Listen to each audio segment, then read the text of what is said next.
कालो बादलका धब्बाहरू बिस्तारै बिस्तारै फाट्दै अन्ततः आकाश छ्याङ्ग देखिए झै मैले निराशामा पनि आशाका किरणहरू देख्न थालिसकेकी थिएँ। मलाई त्यही कञ्चन आकाश बढ्न मन लाग्थ्यो, तर पनि मनमा बादलका काला धब्बाहरू अझै मडारिरहेका थिए। म पनि बहिनीसँगै स्कुल गएर अँध्यारोपनलाई आफूबाट लखेट्न चाहन्थे।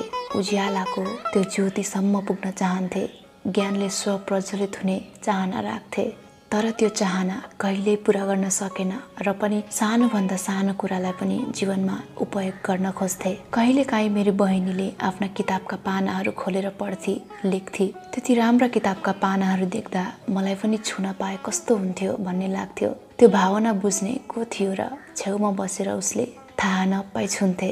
ती चिल्ला पानालाई स्पर्श गर्दा कता कता आनन्दको आभास हुन्थ्यो। बहिनीले थाहा पाए भने मेरा किताब किन छोएर फोहोर पार्दिस् भन्दै मसँग झगडा गरेर ठुला मान्छेहरूलाई भनिदिन्थे। हुन पनि हो, मैले किताबका पानाहरू छोइदिँदा दाग बस्थे।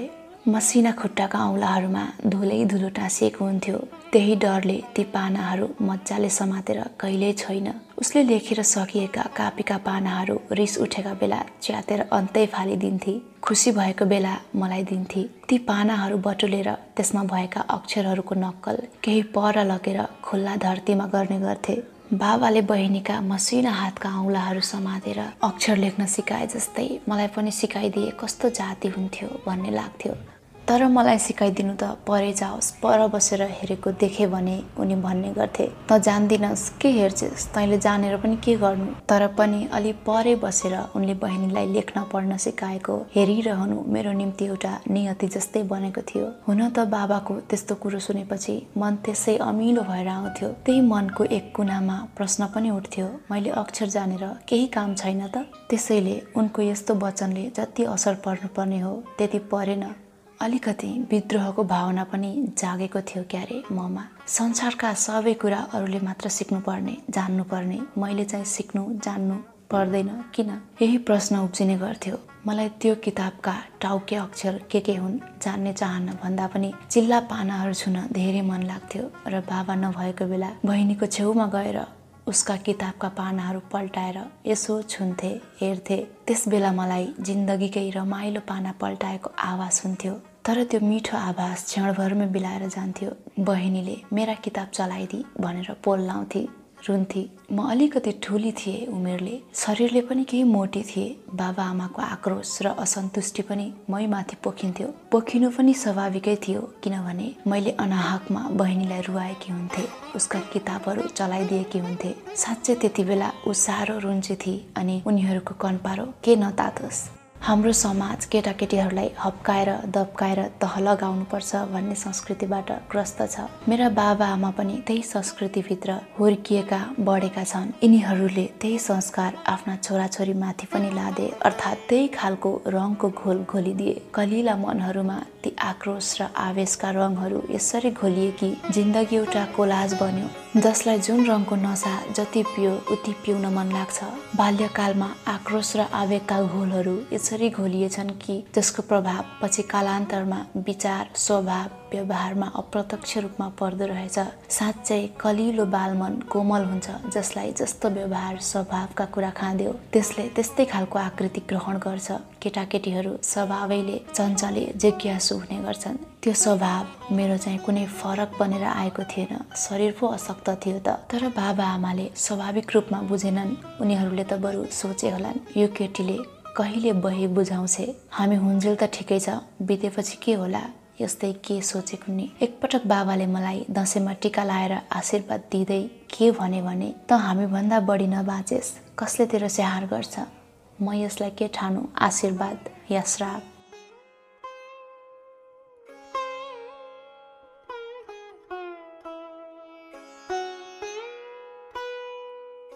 अरू सन्तानलाई धेरै वर्ष बाँचेस्, प्रगति गरेस्, ठुलो भएस् भन्ने आशीर्वाद दिए यी बुढाले। मलाई चाहिँ चाँडै मर पो भने। धिक्कार छ यो समाजका संस्कारका धमिराले खाइसकेका दिमागलाई, जुन दिमागले मानव जीवनका विविध पाटाहरूलाई खोतल्नुको साटो भर्खर फक्रिन लागेकी कोपिलाको मृत्युको कामना गर्थे, त्यो पनि हिन्दूहरूको महान चाड बडा दशैंमा। हुन पनि म कति अभागी केटी जसलाई महान चाडमा पनि आशीर्वाद होइन श्राप दिइन्थ्यो। कोमल बाल मन मस्तिष्क साह्रो नराम्रोसँग पारिन्थ्यो। म किन धेरै वर्षसम्म बाँच्नु नहुने, अरूलाई जस्तो लोभलाग्दो आशीर्वादहरू मेरो भागमा किन नपर्ने, यो निरुत्तर प्रश्न थियो विगतलाई। तर विगतले जवाफ दिन सकेन। न त वर्तमानले दिने धृष्टता गरेको छ, वर्तमान उही विगतको तुस बोकेर बाँचिरहेको छ। संस्कार उही हो, संस्कृति उही हो, मान्छेको जीवनशैली उही हो, जसलाई फेर्ने धृष्टता बिरलै मान्छेहरूले मात्र गर्छन्। यही थोत्रा संस्कार र संस्कृति विरुद्ध सङ्घर्ष गर्न नसक्नेहरू आज पनि पशुवत जिन्दगी बाँचिरहेछन्। उनीहरूसँग पनि जिन्दगी छ, चाहना छ, उत्साह छ, तर बुझिदिने कसले? उनीहरू दुनियाँबाट अलगिएका छन्, एक्लिएका छन्। त्यसो त उनीहरूको एउटा छुट्टै दुनियाँ छ, जुन दुनियाँ एकदमै बेकममा छ, निरीह छ भन्ने पनि नलाग्ने होइन। अनि म त्यसै दुनियाँकै एउटी सदस्य जो घृणा, अपमान, तिरस्कार यी सबकी प्रत्यक्ष भोग्ता हुँ। यहाँ सबै मानिसलाई समान अधिकार छ भने मेरो भागमा यो दुनियाँको खोइ कति अधिकार पर्यो या दयाको घोल मात्र पर्यो। यहाँनिर सबै सचेत मनहरूले सोच्नुपर्ने बेला आएको छ। तर के सोच्लान् र? यी कुबुद्धिका धमिराले खाइसकेका दिमागहरूले यस दुनियाँमा पिछडिएका स्वर बोक्नेहरूको जमात पनि बाँच्दैछ। खोइ हाम्रा पक्षका स्वर समयको चक्रभित्र पिल्सिएर त्यसभित्र दबिएर बाँचेका आत्माहरूको उन्मुक्तिका आवाज खोइ कसले उठाउने? हाम्रो अगाडि पर्खालै पर्खाल ठिङ्ग उभिएका छन्। यी पर्खाल भत्काएर कहिले हामीले मान्छेको जिन्दगी बाँच्न पाउने? प्रश्न छ यो युगलाई र यो युगका मान्छेहरूलाई। हामी पनि यही युगका मान्छेहरू जो मान्छेको जिन्दगी पाएर पनि त्यसलाई रहर लाग्दो गरी बाँच्न सकेका छैनौँ। हामी दयाका भोका पटक्कै छैनौँ, तर किन दयाका थुकका छिट्टाहरू हामीमाथि पारिन्छ? हाम्रा जिन्दगीहरू दयाका थुक थापेर बाँच्ने साधन किन बन्दै आएका छन्? अनि हामी कुनै फरक दुनियाँका मानव जिन्दगी भएका जन्तु कहाँ हो र? हाम्रो पनि दुनियाँ फरक छैन, तर यो दुनियाँ आम मान्छेको जस्तो सुन्दर किन बनेन? हामी पनि उही हाड, छाला, मासु, उस्तै मान्छेको आकृति लिएर आयौँ। यति फरक हो, हामीमा केही विकारहरू आएका छन्। मानव दुनियाँ हामीलाई किन अपूर्ण देख्छ? पूर्णताको परिभाषा के हो? यो प्रश्न छ सम्पूर्णता खोज्ने मान्छेहरूलाई, जो आफूमा पूर्णता देख्छन्। यिनीहरूलाई त्यही अपूर्ण देखिएको दुनियाँको एउटा शाश्वत प्रश्न छ। खै जवाफ? यस्ता थुप्रै निरुत्तरित प्रश्नहरूको जवाफ दिन किन कन्जुसाइ गरिरहेछ सभ्य भनिएका मान्छेहरूको जमातले? धर्म, संस्कारका कुरा पनि कति हाम्रा पक्षमा क्रूर। देवता भनिएको जमातले पनि हाम्रा पक्षमा किन विभेद गर्यो? एउटी निर्दोष बालिकाका यस्तै यस्तै असन्तुष्टिहरू पोखिन्थे। मान्छे, समाज, धर्म, संस्कार, संस्कृतिहरूमाथि त्यसका रूपहरू कहिले बदलिने जे होस्, ममा यति नै भए पनि चेतना पलाइसकेको थियो, तर बाल अबोधपन भने हटेको थिएन। त्यसो त जीवन चक्रले कति नै फन्का लागेको थियो र? अहिले वर्तमानमा टक्क अडिएर म तिनै विगतका स्मृतिका पानाहरूलाई निहालेर हेरिरहेछु र सोच्दैछु कति विकारल थिए मेरा ती दिनहरू। समयले मलाई नजानिदोसँग मान्छे, समाज, धर्म, संस्कार र संस्कृति विरुद्ध मसाल बोक्न किन लाउँदै थियो? म जन्मेर हुर्किएको समाजका मान्छेहरूको दिमाग कुसंस्कारका धमिराले भित्रभित्रै खाइसकेको थियो। अनि मान्छेको दिमागले के सकारात्मक दृष्टिकोण राख्थ्यो? समाज त्यस्ता थुप्रै विकृतिहरूले घेरिएको हुन्छ जसलाई फाल्न समाजमा मिलेर बस्ने मान्छेले सक्दैन, बरु ऊ त्यही विकृतिको शिकार बन्छ। आखिर बाबा आमाको सोचाइ पनि कुनै फरक वस्तुले बनेको थिएन। उनीहरू पनि समाजको चौघेरा नागेर के माथि उठ्न सक्थे र? सकेनन्। र उनीहरूको मस्तिष्क पनि त्यही विकृति र विसङ्गतिको भाइरसले ग्रस्त थियो।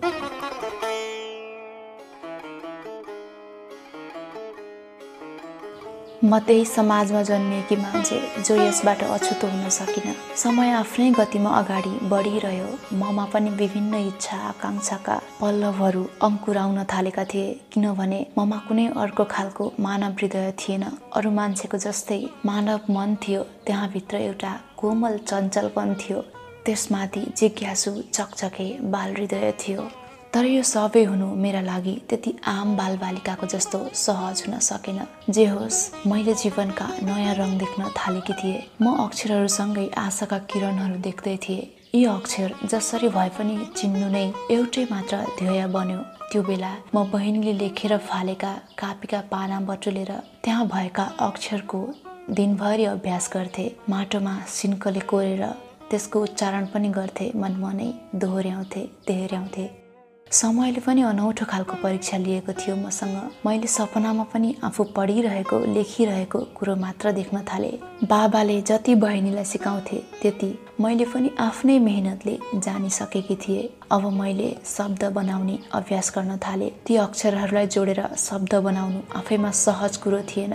म सबै अक्षरहरू भुइँमा लेख्थे र बीचबाट फरक अक्षर निकालेर जोड्थे, जस्तै कलम, कल, फल, जल आदि आदि।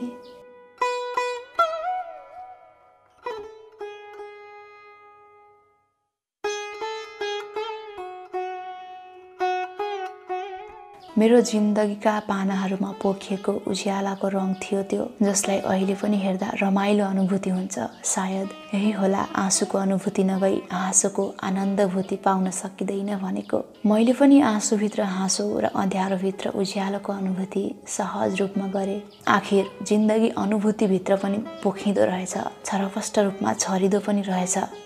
अब त मेरा खुट्टाका मसिना औँलाहरू पहिला जस्तो पटक्कै काँप्दैनथे। ती अक्षर लेख्न अभ्यस्त भइसकेका थिए। अभ्यस्त नहुन् पनि कसरी? समयका रङसँगै मान्छेले आफूलाई ढाल्नुपर्छ, बाँच्न अभ्यस्त हुनुपर्छ। मेरा मसिना खुट्टाका औँला पनि मसँगै चल्न अभ्यस्त भइसकेका थिए। म हातका औँलाले कलम समाते झैँ खुट्टाका औँलाले सिन्का समातेर भुइँमा अक्षर लेख्थे। अहिले पनि कलम समात्दा त्यसरी नै समातेर लेख्छु। अधिकांश मान्छेलाई के भ्रम छ भने म खुट्टाका दुईटा औँलाको कापमा हालेर लेख्छु। उनीहरूले देख्दा पनि त्यस्तै देख्छन्, तर म कलम समात्दा 3वटा औँलाको प्रयोग गर्ने गर्छु, जसरी हातका प्रयोग हुन्छन्। साँच्चै भन्ने हो भने जिन्दगी एउटा प्रयोग नै पनि त रहेछ। बाँच्नु सँगसँगै खालका प्रयोगहरू पनि गर्दै जाँदो रहेछ मान्छेले। म पनि त्यही मान्छे न थिएँ। यसबाट के अछुतो हुन सक्थे र? ती सामान्य भन्दा सामान्य प्रयोगले पनि मान्छेलाई नयाँ ढङ्गले सोच्न र केही सहज ढङ्गले बाँच्न मद्दत पुर्याउँदो रहेछ। मैले हातका औँलाहरूले केही नसमातेपछि खुट्टाका औँलाको प्रयोग नगरेको भए अहिले यो शरीर जिउँदो लास सरह हुने थियो। यतिखेर म कुनै अँध्यारो कुनामा काल पर्खिरहेकी हुन्थे। धन्न म जिउँदो लास हुनबाट जोगिएछु। तर यसमा न समाजको साथ थियो न त परिवारको साथ। मलाई मेरै स्वविवेकको र आत्माको थियो। हो, चेतनाको बत्तीको उज्यालो अलिअलि देख्दैछु। म त्यही उज्यालोतिर बिस्तारै तानिँदै रहेछु। अहिले सम्झिरहेकी छु, मैले त्यस पलको हर्ष कसैसँग बाँड्न सकिनँ। तर मैले पहिलो अक्षर भुइँमै भए पनि लेख्न जानेकी थिएँ, मनमनै भए पनि उच्चारण गर्न जानेकी थिएँ। म यति खुसी भएकी थिएँ, मैले पटक धुलो उडाएर लेखेकी थिएँ क, किनभने मैले यही अक्षर चिन्हका लागि पटक सिन्का भाँचे, धुलामा औँला धसारेर कलिला छाला उप्काए। त्यति मात्र होइन, बिहानको शीत बटुकामा थापेर त्यसमा औँला चोबलेर ढुङ्गामा रगटेर अक्षर लेख्दा रगत छरछरी बगाएकी थिए। साँच्चै त्यो सबै गर्नको पछाडि कुनै खास कारण थियो भने अक्षर लेख्न जान्नु वा चिन्नु थियो। त्यो अहिले पुरा भएको थियो। पुरा हुँदा म आफैले माटो आकाशतिर हानेर धुलो बनेकी थिएँ। त्यस दिन मैले जानेको कुरो सबैले देखुन् भनेर धुलामा निकै ठुलो क लेखेर राखेकी थिएँ। तर मेरो अक्षर हेर्नु त परै जाओस्, उल्टे त्यसमाथि टेकिदिएर नामेट बनाइदिए। अर्थात् मेरो पहिलो अक्षर क कसैले नदेखि मेटिएर गयो। आखिर जिन्दगी नै नामेट जस्तै भएको मान्छेलाई एकपछि अर्को चोट सहन त बानी नै परेको हुँदो रहेछ। म पनि त्यही बानी परिसकेको मान्छेभित्रकै मान्छे थिएँ। मेरो खुसीमा खुसी हुने मान्छे कोही थिएन, दुःखमा पनि दुःखी हुने कोही थिएन। त्यस दिन मैले खुसीले लेखेको अक्षर जुत्ताले कुल्चिदिँदा मन नराम्रोसँग चिरियो। त्यसको अनुभूति अरूसँग प्रकट गर्दा चिच्याएर गरे, किनभने मलाई त्यो कुरो अति असह्य भयो। सायद कुल्चिनेहरूप्रति आक्रोश त्यस रूपमा अभिव्यक्त भएको थियो। त्यो चिच्याहटलाई मान्छेहरूले आक्रोशको रूपमा बुझेनन्। यो केटी डरले या भोकले चिच्याए भने मेरो बचाइको त्यो कालखण्ड ज्यादै रोमाञ्चक छ, जसलाई मैले खोलेर कसैलाई पनि देखाएकै छैन। जुन खोल्दैछु अर्थात् तपाईँलाई भन्दैछु, मैले पहिलो अक्षर चिन्ताको खुसी बाँड्ने मान्छे कोही थिएन। यो खुसी मैले यही निर्जीव धरतीसँग माटो उडाएर बाँडेकी थिएँ र आफू धुलो भएर रमाएकी थिएँ। अरूलाई जस्तो हातले सफा कापीमा कलमले लेख्न जति सजिलो, मलाई भुइँमा सिन्काले अक्षर बनाई लेख्न कहाँ सजिलो थियो र। हो, म काँडै काँडाले घेरिएकी थिएँ जसलाई पन्छाउँदै मैले अर्को अक्षर लेख्नु पर्थ्यो। त्यो पनि खुल्ला धरतीमै लेखेँ। दोस्रो अक्षर ऊ। त्यो लेख्दा पनि म अत्यन्तै फुरुङ्ग भए। त्यसपटक भने हर्षका आँसु पनि बगाए, तर अरूले देख्लान् भनेर हत्त नपत्त पुछे। तेस्रो अक्षर पनि त्यही भुइँमा लेखे व। शरीर पनि सन्तुलनमा नरहने भएकाले मलाई अक्षर लेख्न साह्रै गाह्रो थियो। औँला काँप्थे। मैले पहिलो पटक मरितरी अक्षर लेखेँ, सबै अक्षर। त्यति बेला मलाई अरूसँगको सञ्चार पनि सहज कुरो थिएन। यतिसम्म कि भोक लाग्दा भोक लाग्यो भन्ने शब्द वा सङ्केत थिएन र प्याक्क मुख बनाइदिन थाले।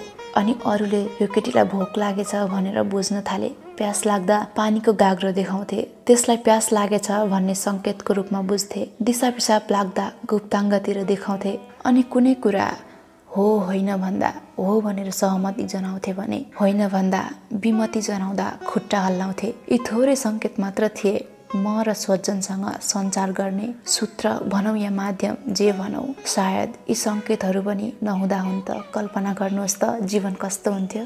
त्यसैले होला मान्छेहरूले भन्छन् जहाँ जीवन छ त्यहाँ बाँच्ने कला पनि हुन्छ। आखिर मेरो जीवनमा यही ध्रुव सत्य लागू भयो। मैले जीवनलाई बचाउनु नै थियो, जीवनलाई चाहिने आधारभूत कुराको माग गर्नु नै थियो। किनभने मैले पनि आमाको गर्भबाट भुइँमा खस्दा आफूसँगै अरूको जस्तै खाने मुख र पेट लिएर खसेकी थिए। अर्थात् भोक प्यास मलमूत्र सबै थोक लिएर धरतीमा खसेकी थिए। त्यो भोक प्यास मेट्ने र मेटिएपछि बेला बेला शरीरले सर्जन गर्ने तरिका त मैले जान्नै पर्यो र जाने। यी सीमित सङ्केतले मलाई जीवन जसोतसो चलाउने काममा ठुलै मद्दत गर्यो। मलाई सधैँ रुँगेर घरका मान्छेहरू बस्न भ्याउँदैनथे। भएको बेला त उनीहरूले मलमूत्र त्याग गराउँथे, कोही नभएको बेला म पाइजामा तानेर खुट्टाले भए पनि फुकालेर गर्थे। घरभन्दा 2-4 हात पर पुगेर गर्थे। त्यसबेला पाइखाना थिएन। हाम्रा घरमा मात्र होइन, गाउँका प्राय घरमा पाइखाना थिएन। ठुला मान्छेहरू खोल्सा खोल्सी पसेर रुखपातले छेलिएर गर्थे। हामी केटाकेटी भने बारीको भित्तो या डिल खोजेर बस्थ्यौं। त्यो बिष्टा लागेको मेरो अङ्ग घरका ठुला मान्छेहरू भएको बेला सफा गरिदिन्थे। नभएको बेला म आफैले झारपात चुडेर त्यो बेसरी पुछेर सफा गर्थे। अर्थात् मैले आँखा पुछ्न पनि आफैले जाने, तर मलाई घरका ठुला मान्छेले आफूले पुछ्न कहिल्यै दिँदैनथे। जम्मै लुगामा लाउँछे भन्थे र फेरि सफा गरिदिन्थे। म मनमा नै तर्कना गर्थे, तिमीहरू भएको बेला न हो, अरू बेला म आफैले पुछिहाल्नुपर्छ। म अहिले 8-9 वर्षको सेरोफेरो भित्र घुमिरहेकी छु र तपाईलाई ती कुरा भनिरहेछु जुन कुरा तपाईलाई जान्ने उत्सुकता हुन सक्छ। साँच्चै जीवनमा विशेष खुसीका पलहरू बिरलै आउँछन्। त्यस्तै मेरो जीवनमा पनि विशेष सुखद पल धेरै छैनन्। म आफूले अक्षर जान्दा चिन्दाको खुसीको बारेमा भन्दै थिएँ र बताउँदै थिएँ। मैले पहिलो अक्षर लेख्न जान्दाको हर्ष त भनिसके। मैले त्यस बेला कसैको स्याबासी र न्यानो ढाडस पाइन, बरु खुसीले माटो उडाउँदा आमाको मजाको गाली भने धेरै पटक खाएकी छु। उनले भनेको नमान्दा गोदाई पनि खाए, तर त्यो मेरो खुसीको क्षणलाई न उनको गालीले टार्न सक्यो न त गोदाईले छेक्न सक्यो। त्यो उत्सव माटो छरेर मजाले मनाए मैले। त्यही खुसीको उत्सव हर्षाश्रु बगाएर मनाए। उफ, म हुन पनि जिन्दगीको कस्तो मोडमा रहेछु जहाँ न खुसीमा कोही खुसी हुने मान्छे हुँदो रहेछ, न त दुःखमा माया गरेर सुमसुमाइदिने नै। मलाई पनि लाग्थ्यो आफ्नो त्यो सफलतामा कोही सामेल भएर मसँगै रमाइदियोस् र माया गरेर कपाल सुमसुमाइदियोस्। अनि म दुःखी हुँदा न्यानो हातले ढाडस दिएर कलिलाको मायाले थपथपाउँदै भनोस्, हत्तेरीका लाठी, जिन्दगीप्रति यति दुःखी हुने हो? तर मलाई कसले भन्थ्यो र? किनभने म सबैबाट तिरस्कृत केटी न थिए। मलाई देख्दा सबै मान्छेहरू मुखले त बिचरा कठैभरि भन्थे, मनमनै भने त चाँडै मर भन्थे। जुन कुरा उनीहरूको व्यवहारबाट बुझ्थे म, अहिले म तिनीहरूलाई सम्झिरहेछु। बिचराहरू जिन्दगीको युद्ध हारेर लाचार निरीह बनेर बाँचिरहेका छन्। उनीहरूको दिमागले त्यही कुरो बुझेको थियो अनि त्यही खालको व्यवहार मसँग गरे। वर्तमानमा मैले तिनीहरूलाई कुनै प्रतिशोधको आँखाले हेरेकी छैन, प्रेमको आँखाले संसारलाई हेरेकी छु। म देखिरहेछु उनीहरूका हिजोका गलत सोच विचारहरू काम नलाग्ने भएर माथि माथि कुनै काम लिइसकेको भू उपग्रहका बट्टा जस्तो हावामा तैरिरहेछन्, जसले उनीहरू स्वयंलाई साथ दिइरहेका छैनन्। नयाँ विचार सोचहरूले त्यो मनलाई आक्रमण गरिरहेका छन्। मलाई मनैदेखि उनीहरूको पनि धेरै माया लागिरहेछ। जीवनको त्यो पाटाको माया लागिरहेछ। जस्तो काँडा बनेर च्वास्स घोच्यो, जुन कोमल मनमुटुलाई चिथोर्यो र नै त मैले त्यसको अनुभूति गरेँ। सायद काँडा नभिजेको भए मलाई शीतलताको अनुभूति कहिले प्राप्त हुने थिएन होला। त्यसैले त म फुलसँगैका ती काँडाहरूलाई पनि उत्तिकै माया गर्छु र आफ्ना जीवनका सुख दुःखका पलहरूलाई पनि समान रूपले माया गर्छु। अक्षरहरूसँगै फुलेका खुसीलाई पनि टिपे, दुःख पीडा दर्दहरूलाई पनि टिपे, अर्थात् अक्षरका फुलहरूसँगै असीम खुसीका पलहरू पनि चुमे। मेरो पहिलो शब्दै कलम बनेछ, किनभने मलाई कलमको ठुलो आवश्यकता थियो जुन मैले पाएकी थिइनँ। त्यो कुरो प्राप्त गर्ने एउटै लक्ष्य जस्तै बनेको थियो। पहिलो शब्द बनाउन जानेकोमा म निकै हर्षित थिएँ। यसपटक भने मैले धुलो उडाएर हर्ष मनाइन, तर खित्का छोडेर मनाए। म यसरी हाँस्दा पनि यो केटी हाँस्ने कारण कुन थियो भन्ने पत्तो लगाउन चाहेन। मैले एकपछि अर्को गर्दै निकैवटा शब्दहरू बनाउँदै गएँ। मैले त्यसैसँग नयाँपनको निर्माण पनि गरेछु। समय जिन्दगी सँगसँगै थोपा थोपा बनेर बग्दो रहेछ। मैले त्यही समयको थोप्पो थोप्पो भित्र मान्छे हुनाको मूल्य खोजे। अब बाबाले बहिनीलाई कका की सिकाउन थाले। उसले अक्षर औँलाले देखाउँदै दोहोर्याई तेह्राई पढ्न थाली। म छेउमा गएर उसले हातले देखाएको अक्षर कुन हो मनमनै आफू पनि त्यसको उच्चारण गर्दै भुइँमा अक्षरहरू कोर्न थाले। उसले पटक पटक 10औं 20औं चोटि दोहोर्याइरहेकीले मेरो दिमागले छिट्टै टिपिहाल्यो। लेख्दा पनि उसले धेरै पटक लेख्नु परेकाले कापीका पानाहरू धेरै सकिए। मलाई भने मौका साह्रो मजाले परेको थियो। उसले लेखेर फालेका कापीहरूले पनि मलाई ठुलै मद्दत पुर्याए। दिउँसो कोही नभएको बेला घिस्रिँदै गएर थोत्रा कापीहरू फालेको ठाउँबाट बटुल्थे र त्यहाँ भएका अक्षरहरू मनमनै धोको पुगुन्जेल दोहोर्याउने तेह्र्याउने गर्थे। अङ्गार पनि मैले भेट्ने ठाउँमा फालिएको हुन्थ्यो। अङ्गारले ढुङ्गामा लेख्थे। बाबा आमा बहिनी घर नफर्कुन्जेल मेरो दिनभरिको काम नै त्यही हुन्थ्यो। उनीहरू घर फर्किएको गन्ध पाउने बित्तिकै परे देख्दै हतार हतार अङ्गारले कोरेको ढुङ्गामा माटो हालेर खुट्टाले दलेर मिटिहाल्थे। त्यो थोत्रो कापी पनि उनीहरूले हत्तपत्त नदेख्ने ठाउँमा राख्थे। बस आफू उनीहरूले छोडेकै ठाउँमा जस्तै स्वाभाविक रूपमा बस्थे। अङ्गारले घर कोर्नु हुँदैन रे, ऋण लाग्छ रे भन्थे र केटाकेटीहरूलाई त्यसरी कोर्दा हप्काउँथे।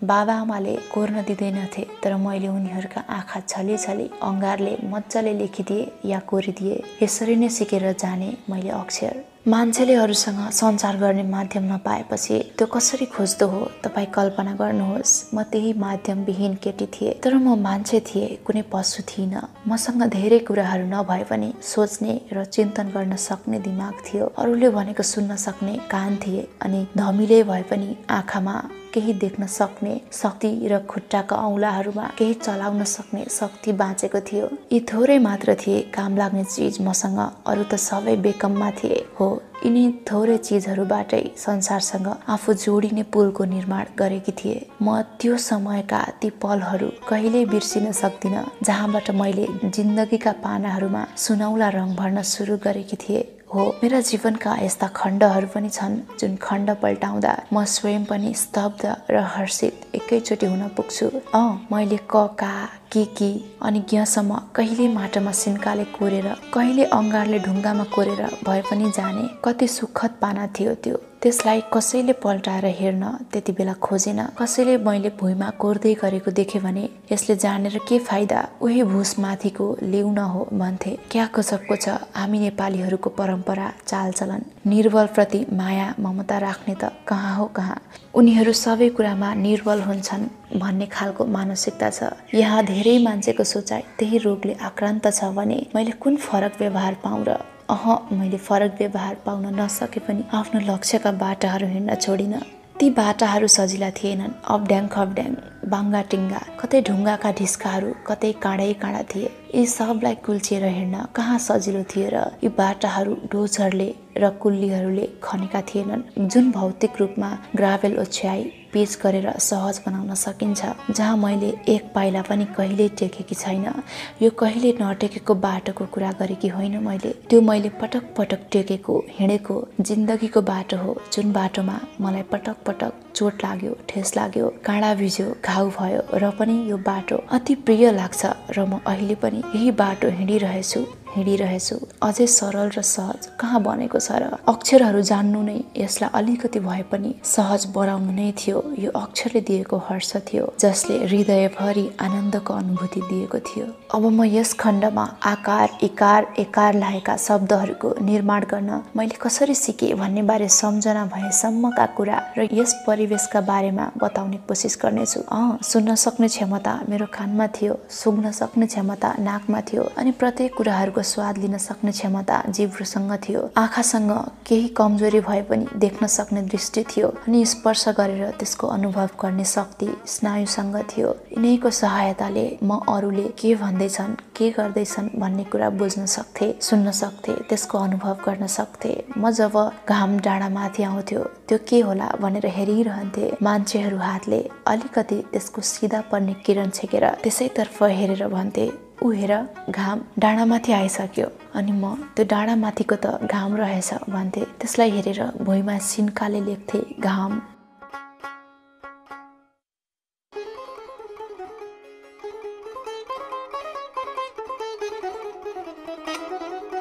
जब घाम पूर्वबाट पश्चिमतिर सर्दै जान्थ्यो र रात पर्थ्यो, केही पनि नदेखिने कालो हुन्थ्यो। मनमा लाग्थ्यो के होला त्यो सबै थोक बनाउने?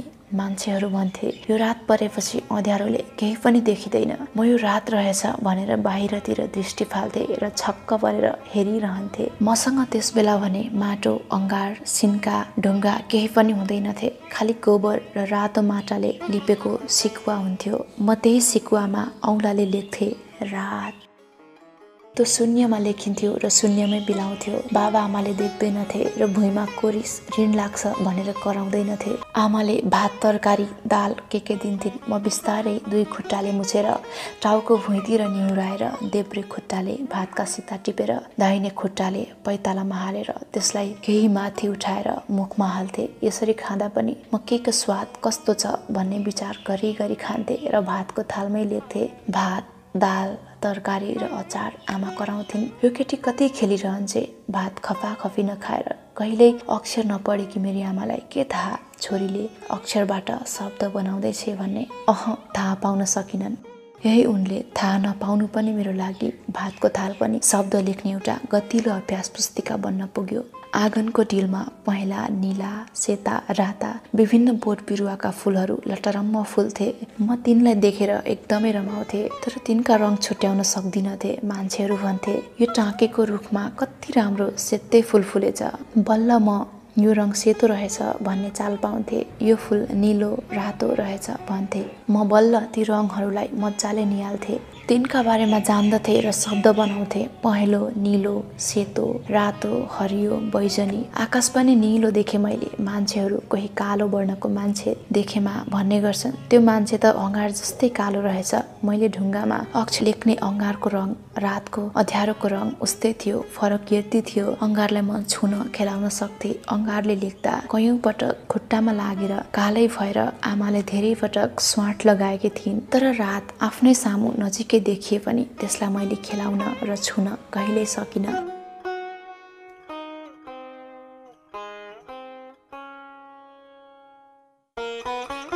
एक दिन आमालाई माथिल्लो घरकी केटीले बोलाए, ए काकी बस। मैले काकी शब्द पनि लेखे। आमा बजार गएको बेला पापा ल्याइदिन्छु भन्थिन्। बहिनीको मुखबाट आउनु, जानु, दिनु, लिनु जस्ता शब्द निस्कन्थे। क्रमशः मैले ती शब्दहरूलाई पनि सिकेँ। म मान्छेका प्रत्येक बोलीचालीलाई सुनेर आफूले जानेका अक्षरहरूले शब्द बनाउन खोज्थे। उनीहरू बोल्दै जान्थे। म प्रत्येक दिन एउटा दुईटा नयाँ शब्द बनाउँथे। यस्ता शब्दहरू मैले 100 वटा भन्दा बढी बनाइसकेकी थिएँ। मलाई जब आमाले नुहाइदिन्थिन् तब म पानीको अनुभव गर्थे। मलाई प्यास लाग्दा बहिनीले पानी प्याइदिँदा तिर्खा मेटिएर आनन्दको महसुस गर्थे। उसले चिया प्याइदिँदा म गुलियो स्वादको अनुभव गर्थे। मैले अझै तरल पदार्थ पिउन जानेकी थिइनँ। हिउँद लागेपछि बलेसीमा तुसारो झरेर सेताम्य हुन्थ्यो। त्यसलाई छुँदा चिसो हुन्थ्यो। मैले पनि त्यसलाई छोएर चिसोको अनुभव गरेँ। जब वर्षायाम लागेपछि चिसो हराउँदै जान्थ्यो, हात खुट्टा ठेहर्याउँदैनथ्यो र जिउ लगलग काँप्दैनथ्यो।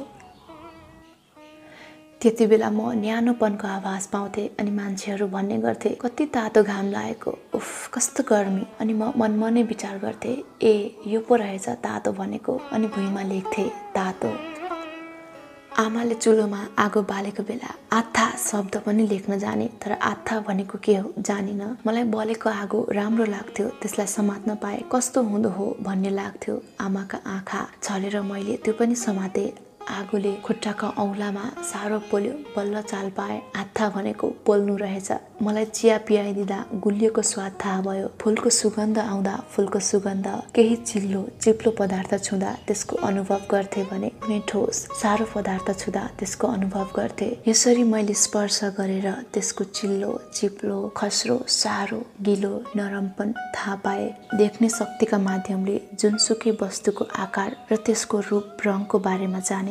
सुन्ने शक्तिको माध्यमले आवाज सुने। अब बहिनीले किताबका छोटा छोटा बाल कथाहरूका वाक्यहरू दोहोर्याई तेह्राई पढ्न थाली। उसले नजानेको आधा अक्षरले बनेका शब्दको उच्चारण गर्न बाबाले सहयोग गर्न थालेका थिए। म भने अलि परै बसेर बहिनीले पढेका बाल कथा, कविता, निबन्ध आदि सुनिरहन्थे र उसले कसरी शब्दको उच्चारण गर्छे मनमनै विचार गरिरहन्थे। आफूलाई अक्षर, शब्द, वाक्य सिक्नु थियो, त्यसको ध्याउन्न मात्र थियो। ऊ किताबका वाक्यहरू पढ्दै जान्थे, म भुइँमा ती वाक्यहरूलाई लेख्दै जान्थे। म भात खान्छु, मलाई भोक लागेको छ जस्ता सामान्य शब्दबाट बनेका वाक्यहरू भुइँमा अभ्यास गरेर जानिसकेकी थिए। कहिलेकाहीँ बहिनीको छेउमा गएर उसले पल्टाइरहेका किताबका पानाहरू यसो हेर्थे। त्यहाँ भएका अक्षर, शब्द, वाक्य पढ्न र लेख्न म पनि जान्दथे। मलाई उसलाई जस्तो कापी, कलम, किताब कसले देओस् र। मेरो लागि त कापी, कलम, किताब भन्नु नै खुल्ला धरती र त्यहाँ भएका ढुङ्गा, माटो, सिन्का र स्वयं आफ्नै मसिना खुट्टाका औँलाहरू थिए। मैले अक्षर, शब्द, वाक्य जानेकीमा कसैलाई हर्ष लागेन। चाल पाएको भए पो हर्षित हुन्थे होलान्। छेउमा गएर बस्दासम्म डिस्टर्ब गरिस् भनेर हप्काउँथे भने मैले पिटाइ खाने डरले पनि सुईको सम्म दिइनँ, किनभने मेरो हर्षमा रमाउने, खुसी हुने पनि त कोही थिएनन्। मैले यही धरतीलाई सुख बाँडे, दुःख पनि बाँडे। यही अक्षर कोरे, शब्द कोरे, त्यसपछि ती शब्दलाई जोडेर वाक्य पनि बनाएर एक खालको शब्दको उत्सव पनि कसैले थाहा नदिई यसरी मनाए। जिन्दगीले खुसीहरू सम्हाल्दा म एक्लै हाँसे, दुःख पीडा सहन नसक्दा पनि एक्लै रोए। कहिले दुःखमा रहँदा आँसु झारे, कहिले सुखमा रहँदा पनि आँसु झारे। त्यस बेला मैले शब्दबाट वाक्य बनाउन जान्दा आँसु अविरल बगिरहे, हतपत थामिएनन्। म त्यसलाई शब्दको उत्सव भनौँ कि आँसुको उत्सव।